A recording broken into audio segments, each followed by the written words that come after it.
Hey guys, welcome back to D&D. This is our day drinking drunk D&D stream. Quick recap of last episode. Steve had a beer. That's it. Let's go. Oh wait, and the game itself. We made it into the Tiefling encampment. We met with the chief. We had a long philosophical conversation about phonons, and we're gonna probably move on from that shortly, I assume. At the moment, we're hearing the different viewpoints of the monk versus the wizard, and the bard who doesn't give a shit about either of their viewpoints, but is desperately trying to be diplomatic so we can get our mission accomplished. So I think we're gonna pick up from there, and you want to take it on? All right. All right.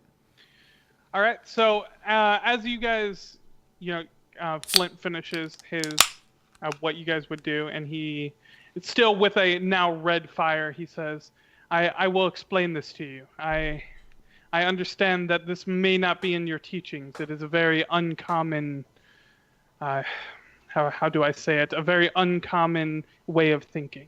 And I understand that might sound ludicrous. Is that the correct word? Close enough. He nods his head. He seems very comfortable in general. You guys notice he doesn't seem like Does he seem under the influence of anything psychedelic? Or his eyes, like his pupils, anything like that? Like, does he seem high? No. This is an appropriate question. I rolled for it, and no, he's not high. All right. All right. And he looks over to you and he says, like many things in life, phonons too have desires, as I've said before. Each color individually desires different things and are attracted to this. They get a little sticky, and they like to gather around. I don't crack up in character. That's out of character. Okay. In character, straight face. Roll me a charisma save. Okay. That's fair. That's very fair. So that's just charisma I roll against? Charisma save. Okay. Save. All right. Saving throw. Got it. Okay. By far his best saving throw, thankfully. For the most part, you don't crack up, but you do just for a second, just a little noise. You make a small noise. I cover it by farting awkwardly. Roll me Constitution to fart awkwardly. Really awkward? Fang has been adventuring with Finn for many months at this point and is very familiar with his awkward farts. And this does not seem at all surprising to Fang. You lift your leg as if you're about to fart, and No, nothing don't. happens. Well, that's what that save says. No, I'm just kidding. All right. That's fine. Uh-oh. Okay, you make no other noise. You just try to fart and fail. That's fine. All right, so Flint thinks this guy's kind of an idiot, but Okay, he's that's just listening to this other perspective. He nods as he continues, and he says, "You see, red, the color," and then he gestures to the fire. It wants freedom. It doesn't like to be confined. It is like a wildfire. It simply wants to follow its instincts, follow its hearts, and that is how it desires happiness. I pick up on the fact that a desert nomad has talked about wildfires, and I begin to suspect he may not be the chief he represents to be. There could be wildfires in the desert, if there's vegetation at all. I mean, it could spontaneously combust. Yeah. Cactus fires.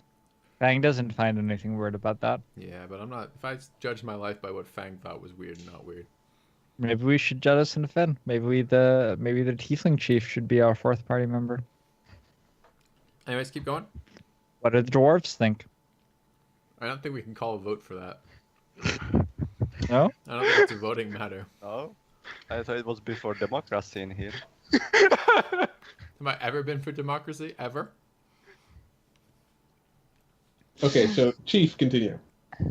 Okay, so Red wants freedom.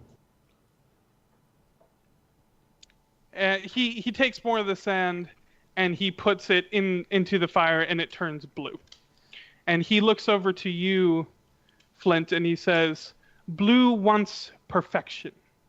Like the endless ocean, it simply believes that the individual is limitless and that anything can be achieved through hard work and the gaining of knowledge." Can I insight check him? Does he believe this shit? Who, the chief or Yeah. Flint? Okay, go ahead. That's a 25? Yep. You have never seen anyone believe something as hard as he does right now. Even Fang? That's a good question. I would say yes. It would, like, even your experience and how Fang views and how important that is to him. It seems equal to that. Like, it's very serious to him. Okay. All right, keep going. He puts more sand in the fire and it turns green, and he looks over to Fang and he says, "Green wants acceptance. Like a great oak, it simply wants to exist, to follow the traditions, and to find happiness in what is already here. Unlike Of course. Ooh, you interrupted him. Yep. Of course, Chief, we accept all phonons And as they he does. wish to be. He Regardless doesn't of actually. color. Phonon racist. He doesn't actually seem upset that you interrupted him. He understands that. The passion. He seems to understand that you are very passionate about this. Although It in does his not mental hold it against scorecard, he's giving you a demerit. And he nods and he says, yes. While every other color and every other individual simply wants to change the world, green looks to find happiness within. Yes. He This is my throws. life. This is He- my life that you speak of in one sentence. My entire life. From birth to now. You summarize in seconds of words, Chief. He throws more sand in, and it turns a normal yellow color. It doesn't seem particularly interesting, except maybe brighter than a normal flame. And he says, "Yellow wants peace. Yellow is selfless and looks to the sense of community to be able to prosper in ways that you cannot by yourself." And he nods and looks over at Finn as he throws more sand in, and he says, "Black wants power. Through the use of things others may find immoral, Black sees no limits, takes no prisoners, and like death itself, feels that power is an inevitability. It will use anything it can to get what it wants, no matter what is sacrificed. When a phonon finds something that corresponds with their own desires, as I said before, they stick to them like glue. You can see it off them, but many cannot." And that doesn't seem to make much sense. It's I again ask his for bad comment. clarification. I say, how do you mean, Chief, see it on them? What do He- you believe? What phonon would be attracted to you, I ask. He smiles at you, and he says, I understand your teachings." And he looks at Flint especially, who has that look on his face probably, if I can assume that Flint, that this is like, okay, all right, what else you got? Yeah, he's kinda low thing. charisma. He probably does have that on his face. And he says, I understand that this might sound nonsense, but I believe that you have gathered here and you have been destined to meet me so that I can teach you this, so that you may use this knowledge to better the entire world. And so I would like to know individually everyone's reactions to this, like just a general what he says about the desires and the colors and such, and what about how he wants to teach you this, so you can have a big part of I'll go last. something. So I'll say he looks towards Fang first. Oh, sorry. You knows. as DM wants to know, or you as Chief wants to know? No, Chief is looking at them expectingly, like looking at you. Nothing about what the chief has said is at odds at all with what Fang has learned. He understands the phonons, and he understands their desires, and the chief's understanding of them seems kind of limited. Basically in natural order of what Fang understands them to be. Okay. What about you, Flint? Yeah, I'm not gonna force you guys to speak. It's just kind of another like a pause for you guys to speak, like, and then he looks at you for reactions and for. I nod sagely, like I agree with every word he's spoken. All right, Flint will say, "Well, we'll keep that in mind if in case it becomes relevant." He actually does physically laugh at this. He says, "That does not surprise me of your view, Flint. Many people of your kind, this goes against everything you have ever been taught." And I interrupt briefly and I say, "Dwarves are surly people. Please pay him no mind." He looks over at Belorin and he says, "Sometimes things are a little more complicated, though. Sometimes when your desires are conflicted, the phonons, they do not cling to you. And this is not bad. Phonons and their desires do not have a strict morality to them. Even though Black wants power for sacrifice, that does not inherently mean that Black is evil. And just because Yellow wants solidarity and peace, that does not mean that Yellow is necessarily good, as you would say. However, to help you on your quest, I would like to give you a gift." I perk up at this.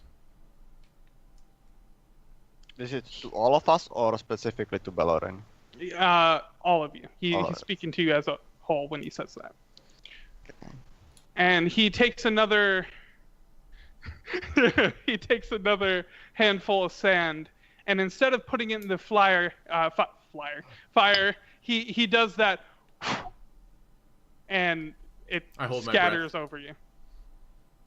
Fang does not hold his breath. Fang absorbs everything that comes toward him. Can he make like some sort of contest to see if he's coughing from breathing in sand? He is one with nature and one with life. That's right. Fang, roll me a Constitution save with advantage since you're a monk. Stationary in front of the forest fire. Denies the tides rising. Yeah, I mean, you get a little sand in your mouth, but that's just part of the ceremony. It's fine. I've been a monk for a long time. There's been a lot of sand in his mouth. Flint holds his breath so that he doesn't breathe in sand, but otherwise is just waiting for some conclusion. Okay. And as you blink, you notice a change in your vision. As your eyes again adjust to the now white flame again, you notice that you can see a very peculiar aura around the chief. The aura is green and yellow in color, and it swirls. Almost as... This? Yes, all four of you see this.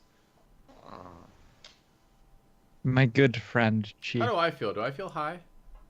Oh, you can roll me, God, what is checking yourself? I guess Constitution? Okay. To see how you feel. You can't insight yourself. That's like an intention thing. Yeah, you feel for you think to yourself, am I high right now? And you said, no, I know what that feels like. No, I'm fine. Like you don't feel physically different. Belorin is gonna ask, like, what have you done?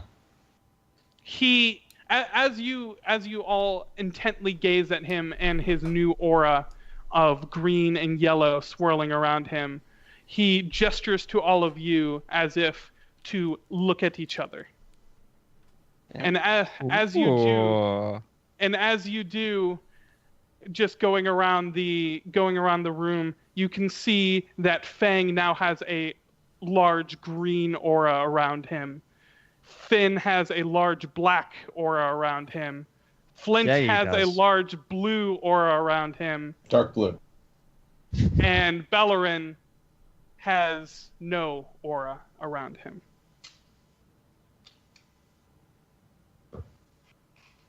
Can we each of us see it on us? Like, can I check myself if I can see the aura? Or if Very interestingly, you cannot see your own aura. you cannot see your aura? Okay. As you look at each But other... I'm still waiting for the answer, like, exactly, like... And? I am granting you sight, so that you may check the desires of people you meet with this knowledge I have bestowed on you. Can I like use any sort of knowledge about this to see What he's just done. any more Sure. information about this of any kind? Roll me Arcana, sure. And he looks at all you again, and he says, "You see, the world is full of many individuals who desire many things. You will have to make many difficult choices. And with this new knowledge of being able to see what phonons cling to your individuals you can see with your sight, you can now make a judgment of what they truly want." And with your Arcana, Flint, this is nothing you've ever read about ever. Like, you've never heard of this. This is something that, like, it's just, like, mind-blowing to you. So I'd like to roll for whether or not Finn is trustworthy at all. How can I trust someone surrounded in black phonons? Go ahead and roll me a how like public about this are you? Are you looking at him very obviously? Do you have a puzzled expression? Are you trying to hide? Okay. I see that Finn is surrounded in black phonons, and I know that they are evil and self-serving. But he cannot see his own black phonons, though. So he doesn't know what his color is. Okay. You hear But I do. a mighty fart. And he's farting at me. So I'm very curious about this Finn. What is he all about? Brown photons towards him. The chief, he looks at you, Fang, and he says, "Do not judge him, Fang. As I said before, these teachings may seem like they judge a person's morality, what they truly want, but as I said, phonons do not have morality. It is simply what they desire and what they will use to achieve it."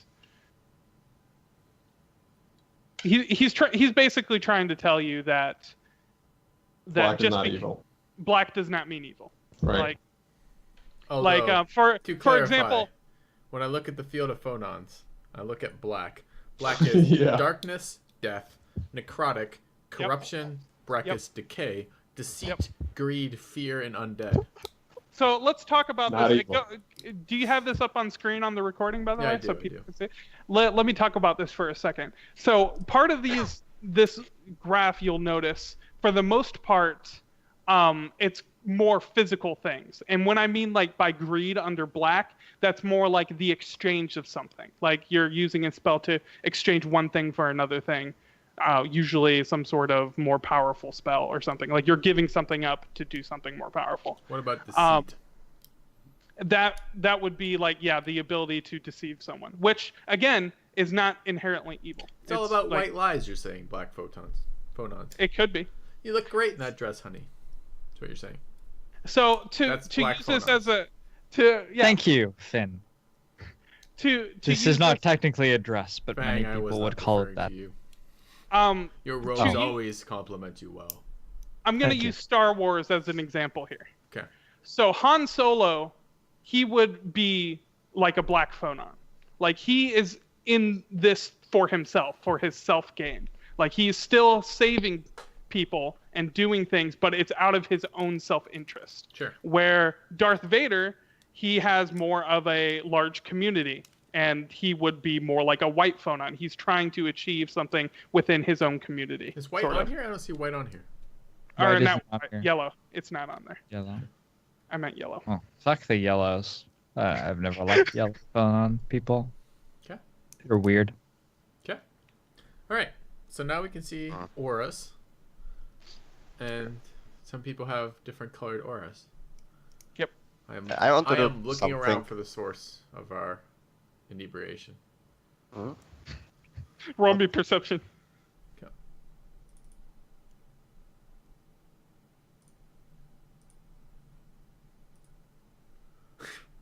All the You're- rolls. I can you're- fart on command, but fucking if I can see anything.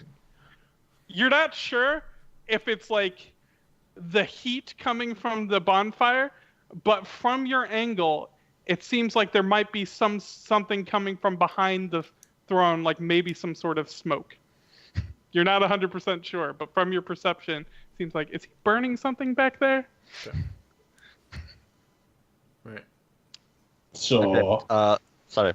So after the vision and the previous dog, Belorin is like checking each other. It's like he looks at him himself, and he doesn't see anything. So it's like he will turn to Flint and he will ask like, "Can you see yourself?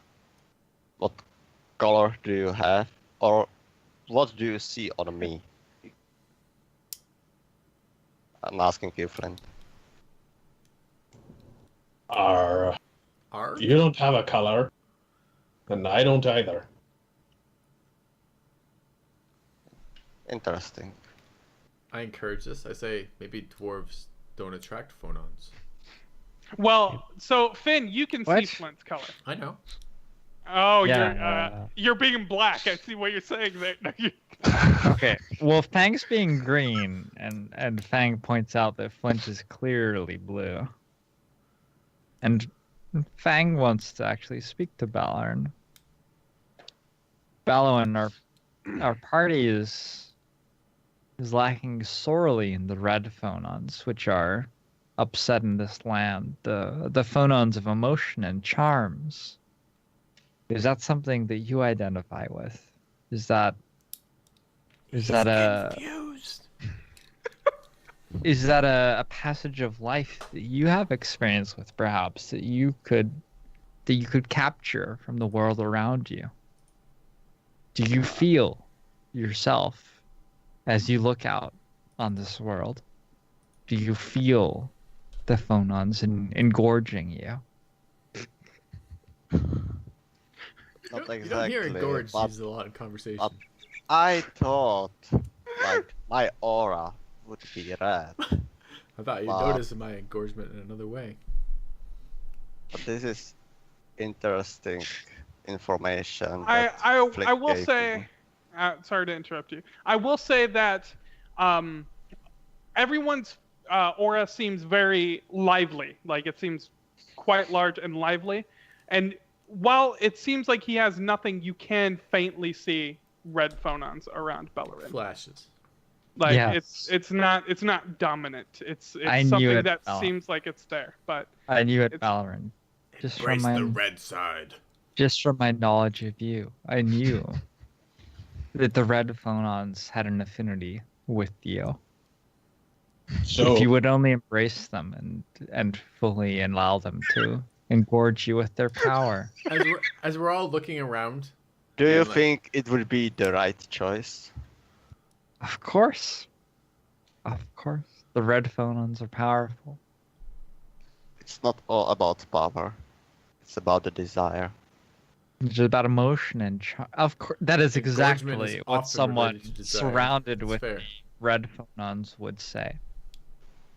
It's So- exactly the concern of a red a red individual. A So, red phonite. so Chief, how do we turn this off? He laughs and he says, "I'm sorry. It is not a gift you can turn off." Sorry, so this is What the- forever, or is there like some kind of time limit? I No. asked Chief. No, this is a gift I am bestowing on you forever. For this is not something I am actually giving you. I am simply unlocking it for you. This is something you had all along, but has been suppressed. By what? I don't know. Which reminds me, I wanted to ask you this, Chief. You thought that you knew that we will be arriving. Who informed you? My God did. You see, as you can see from my aura, I do also believe in the tradition, and Green also believes in destiny. And I believe we were destined to meet here, and I was told of your coming. Can I just check what is the relationship between his and my god? Sure. Roll religion.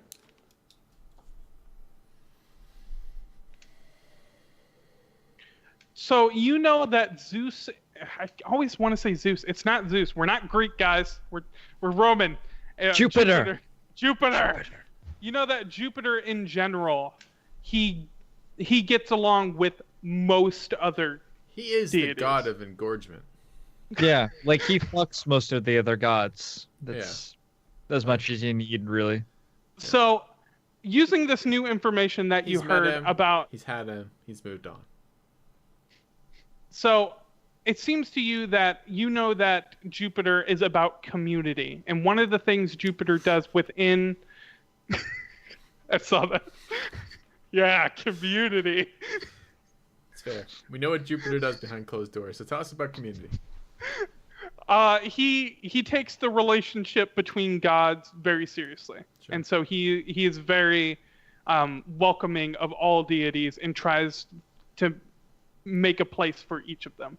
Like thanks to him, deities don't usually cross over in what they rule. Like everyone has their own space. Okay, thank you. Okay. Well, this has been inspiring. It has engorged our understanding of the world, and we are we take a moment, we look around, see each other in a different light. It feels a little different, the feeling between all of us. Tension enters the air, perhaps it wasn't there before. And we look back to the chief to see if he has something he wants to finish with.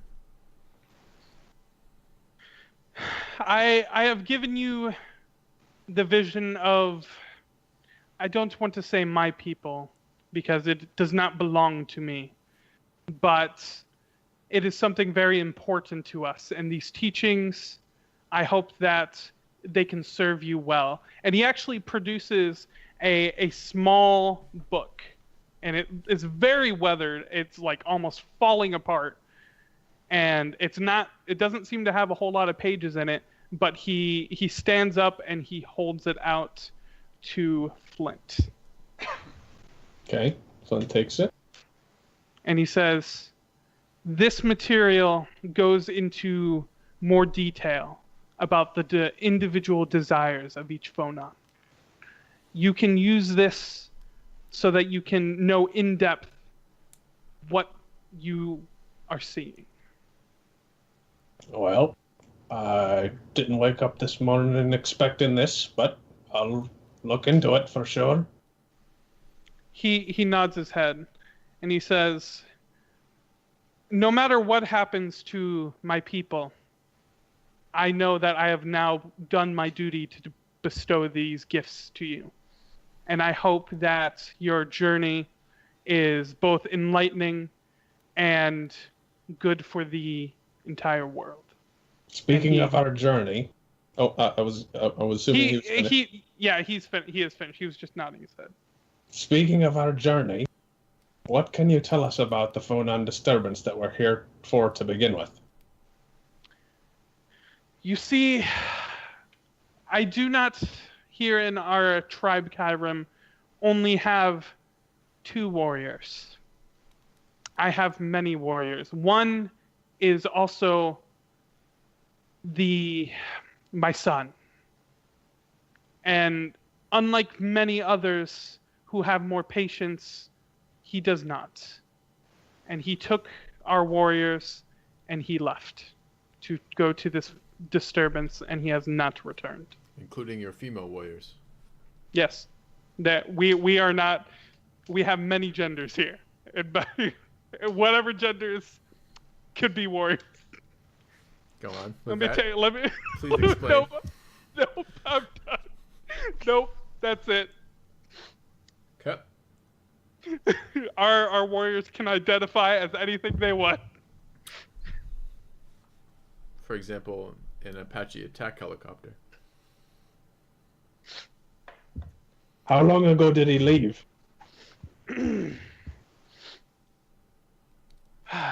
It has been, I want to say, 10 sunsets.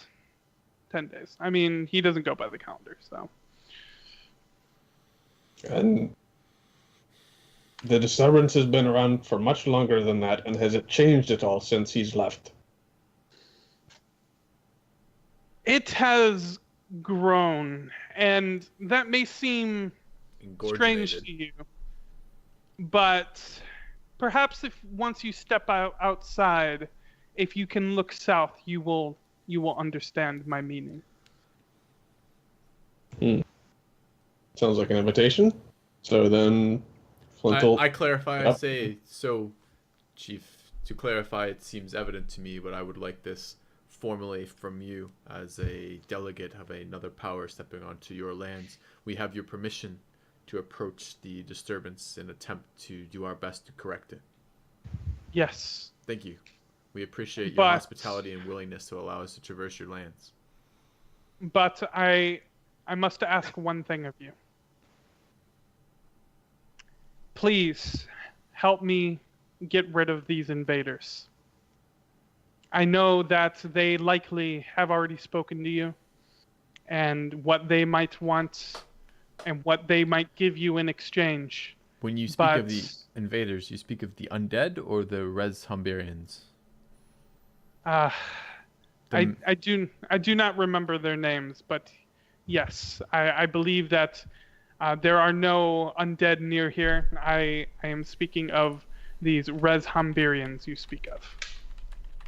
You're right that there are no undead near here because we have already dealt with them. We have already dealt with those invaders for you, Chief. And do we not deserve some reward for that? I visibly roll my eyes as he says this. So does Flint. He says, have you been told of our sand dragon? There are 5 types of sand dragon, are there not? There are likely many types of sand dragons, but the one I speak of is a guardian of an old civilization. And we do have certain, thanks to my teachings, control over it. However, I feel very uncomfortable allowing passage without their leaving.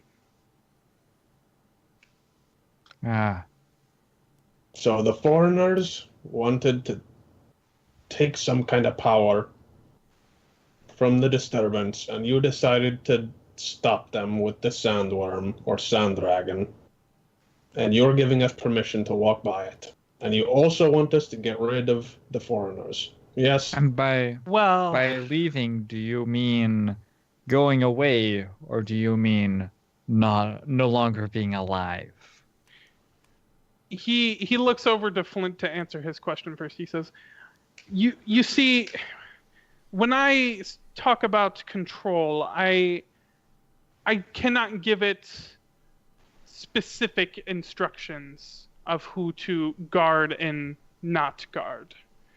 And while they are here, I am not comfortable with telling it to leave. So I ask you not only for the good of our people, but for me to allow the sandworm to not guard this area, that I would like them to not be in these lands. And whatever method you use is okay with me. But there is no proof they will not keep coming. Wouldn't it be better to get rid of the disturbance, which would mean that they will stop looking for it because there will be nothing to look for? Well, you see, they seem to be very well armed.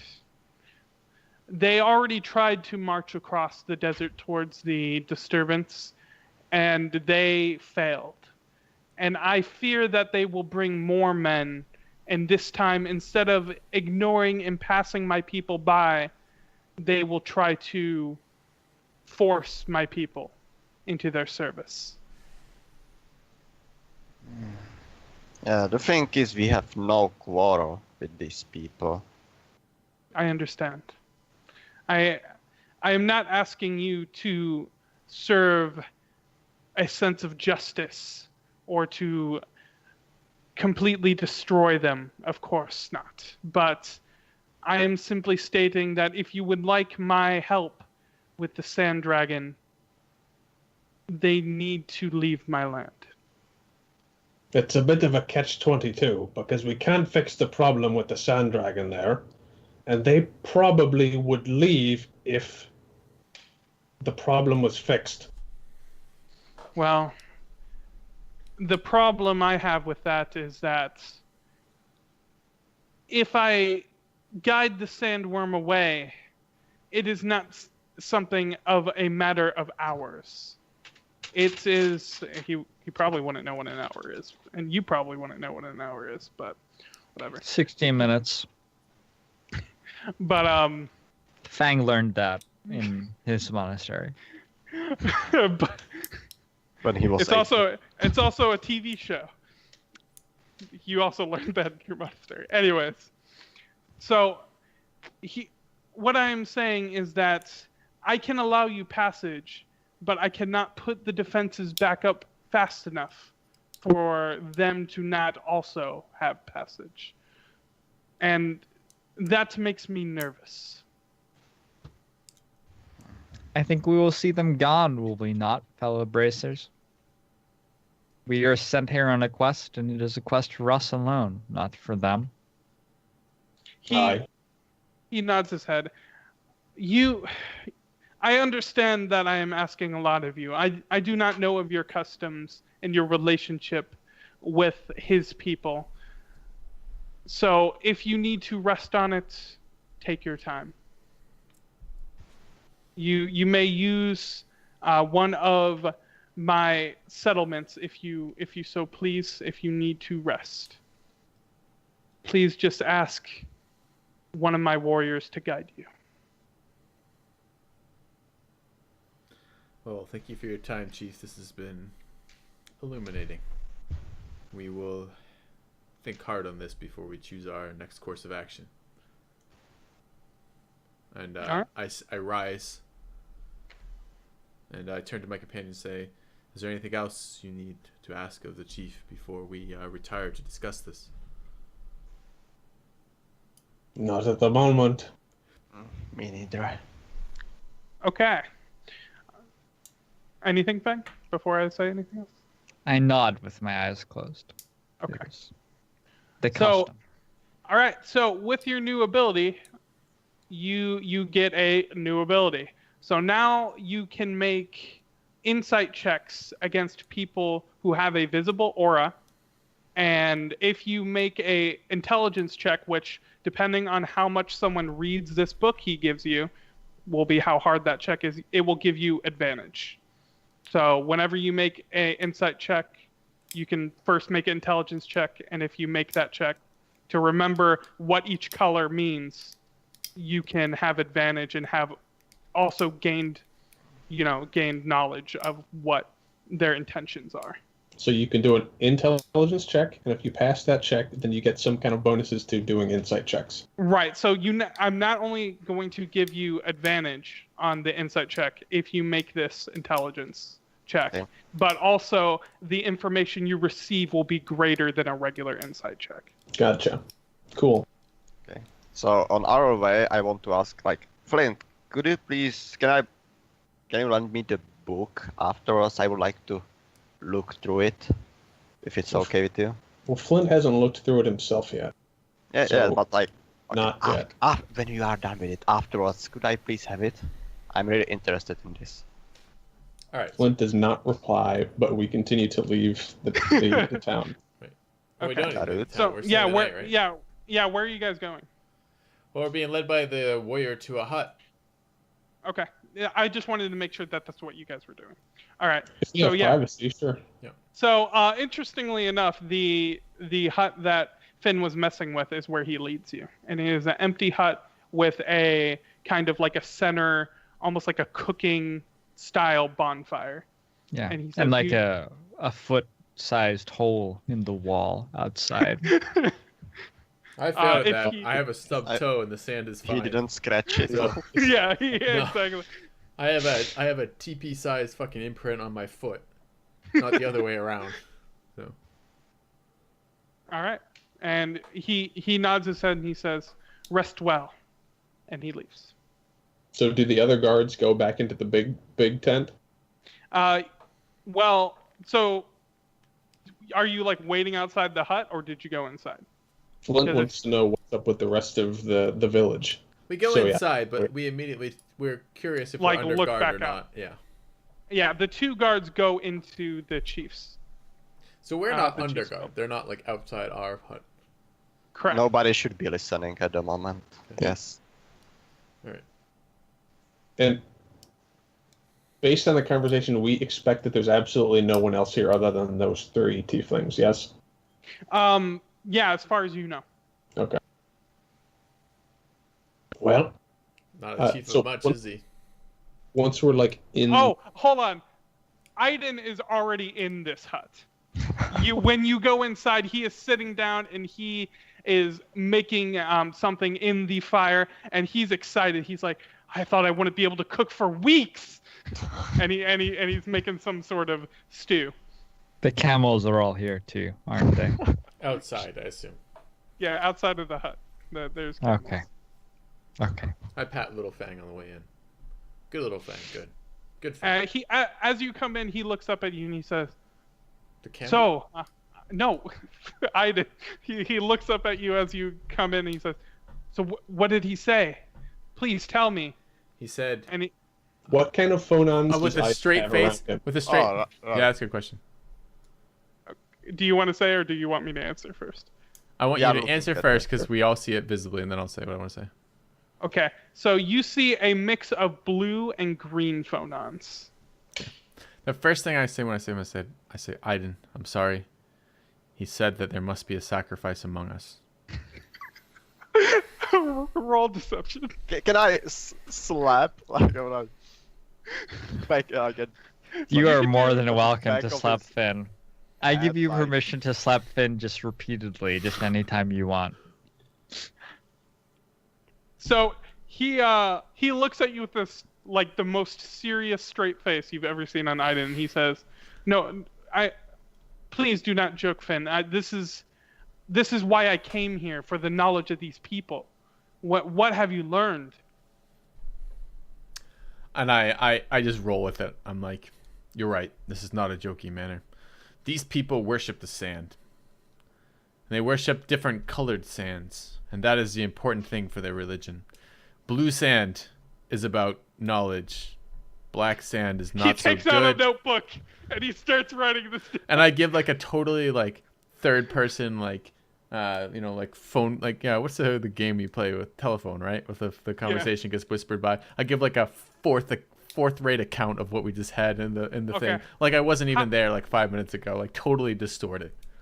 Okay, yeah, I was about to say, how hard do you try to be accurate at all? Not even the least bit. Not Okay. even like 5% of my being for this. This Cool. is just like off the cuff. All right, yeah. So Man, roll me just it's not going to be a hard check, but just roll me a straight charisma to see how creative you are with this teller. And I want to tell him in this that I want to imply that the colors are based mostly on psychedelic substances. Okay, you're gonna have to add a deception roll to that. Okay. Why is this little the +1? I don't know. Yeah, why is your charisma only +1? It should be more. It's 4 + 4 1. +1. Oh, but it only because he has Jack of all trades. Yeah. Ah. Okay.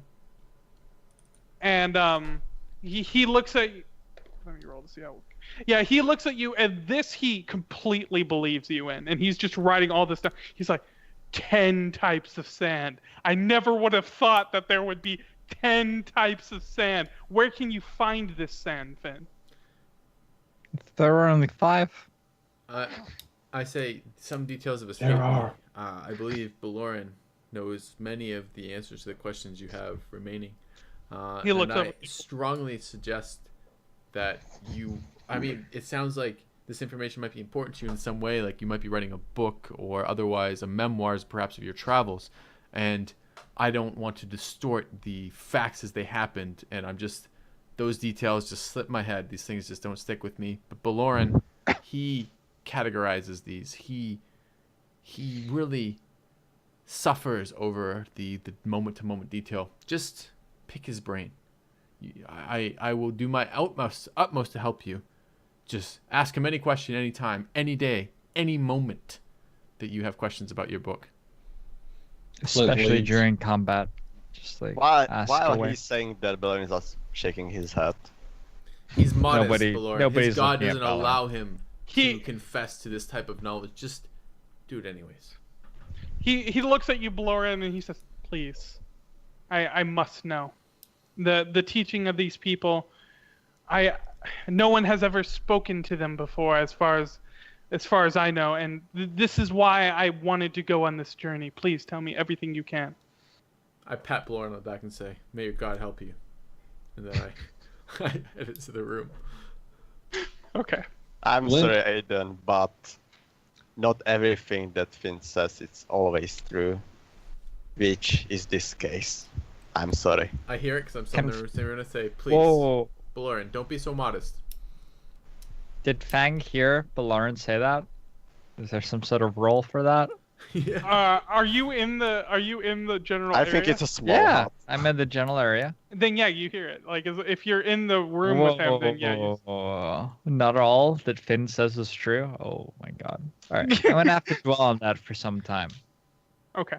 So I think- So Aiden, as you say that to him, you could see him start to like choke up, like he like his eyes are watering, and he's just like, "Please, then tell me the truth. Please. If you can't tell me," and then he looks over to Flint and he says, Flint left. "What? Oh, you're not there." Fang. He looks over at Fang and he says, "Tell me, what are their teachings?" And, what like, are their teachings? He's holding back tears at this point. They teach you the phonons, the colors of the phonons, and the different manners in which those phonons manifest upon a person. Yourself, Belorin, exhibit strongly the blue and green phonons, those of nature and goodness and telepathy and illusion. Which is a little bit weird, but I don't know. It's just who you are. I love Others that in the party. I love that as a character moment, actually. Even Fang, who takes all this in, he still can't quite separate what his teaching was and what he already knows about how like the sciences of phonons. I hear this, It was a and I little weird. catch the weird thing with telepathy, and I speak up and I say, "Aiden, yes, you are extremely empathic. Your ability to read and understand people is unsurpassed." And I nod my head knowingly to the telepathic thing. As you understand. But not in reinforcement. There we go. We're reinforcing the shit out of Aiden right now. Yeah. It's perfect. No, that's what he's good at. And time. I don't know what time is. That's like a spice, right? Yeah. TYME time. Yeah. Just to go over, just so everyone knows, Not necessary. this chart is for spells and types of spells. Right. So this is not a personality chart. I have a very time personality. Yeah. Woo. It's a nice spice. Rosemary and thyme. It's just Right. every pasta dish I ever make. That's right. There we go. So here we are in this group. We're home. We're talking. Aiden is pumping Belorin for information, and meanwhile, we're trying to decide as a group our course of action. Okay. So, gentlemen, and I look at all of you. I feel kind of honestly overly inclusive as I'm saying this, but I do, in fact, look to all of you as I say this, and I say, gentlemen, we have a decision to make. What are we going to do about the Res Humbarians? How do we want to proceed? Would we rather fight them or a sandworm? Why do we have to fight either? Probably them, right? Okay. So what we do is we tell them to leave, and then if they don't leave, we kill them, and then we move on from there. Spoken like a man who spent a lot of time in the woods. How about the rest Yes, of I you? did. A long time alone in the woods. People How are... blue of you. How blue of you, I say. Noting How your skin brave color. of me, thank you very much. It was a time joke, but yeah. There we go. I look to That's Flint. Flint is not there. I've said this like 8 times. We Flint! didn't have Joe I in yell. the woods. Where are you? That's a good question. Flint went to go look at the other look at the other huts to see if anyone's in any of them. Oh, Is okay. it in any of That's them? interesting. That's interesting. All right. Let's finish this original conversation before I do that, though. Go ahead and continue, guys. Okay, so Byron's just gonna say that I'm not sure if it's a good idea to do anything with the Razambarians, or whatever it's called. It's like if we somehow deal with them, it might not show like a good light upon our guild. They will most likely know that we did that. They will be asking why we did that, and I'm not sure if our guild would agree with this kind of approach. I've Because only people been be- in the guild for like 3 quests, right? Have you guys been in the guild for longer? Yes. Okay. Fair enough. Continue. I I don't. think it would. I think we Sorry. need our 4th party member here to have this conversation. This is a serious decision that requires input from everyone. Perhaps we could, he's looking for the warrior women. I understand it's been a long time in the desert alone, but we gotta get him in here before he offends someone. So, Belorin, you want to go get him? Put it this way: I don't whisper. expect I Flint lean would into be Belorin and I gone say, for long, so. "I I can will go probably out. keep Aiden distracted if you want to run and get Flint." I'll just like shoulder him and like I will go look for him, and I will just walk outside of the tent so I'm not visible from the entrance, and I will just look around where is Flint. I don't Okay. imagine Flint would be gone for very long, so. Yeah. I will just mean, stay outside waiting for you. Which one of these huts would you go to first? Probably the one north of us. Okay. Yeah, that one's the closest. So as you come outside, Belorin, you see Flint about to enter this hut. And Flint, as you look inside, the fire that is in there, it is completely out, and you see in some rough, I guess you could call it bedding, similar material that you guys were sitting on. You see some rough bedding and a yellow aura coming out of Out of the bedding. The Yeah. straw has fucking auras. No, someone is in the bedding. He just can't see them. They're covered up. Gotcha. Okay, so it looks like someone's sleeping there. Gotcha. Okay. They're Also- mysterious. Like you can kind of see them. I want to make one more thing clear about your new ability. This is a ability based off sight. If you Mhm. cannot see them, so like you can't use this to see someone who's in the darkness. If you can't originally see them, then you do not see their aura. So I just want to make that clear. But so it you does can work with dark vision. right. Of course. So Okay. yes. So like with your dark vision, you can faintly see someone in this bedding, and therefore you see their yellow aura. Gotcha. Okay. then there's no reason to check the rest of them. Is it safe to say that our tent and the chief's tent is far enough away that if we were to talk, that everyone else in the village wouldn't hear us? Yeah, I mean, you guys are about, like, as long as you weren't super loud about it, you'd be fine. Okay, cool. Then Flint will just go back to the tent. All right. So, Belorin, you see Flint immediately after checking it out. Wave at him like, come on. We need to talk. Flint. And we go inside. Should we take a break? It's been an hour. All right, sure. Approximately, I think. All right, we'll cut it here. And next episode, we will decide what we're going to do about decisions. So thanks for watching, guys. See you soon.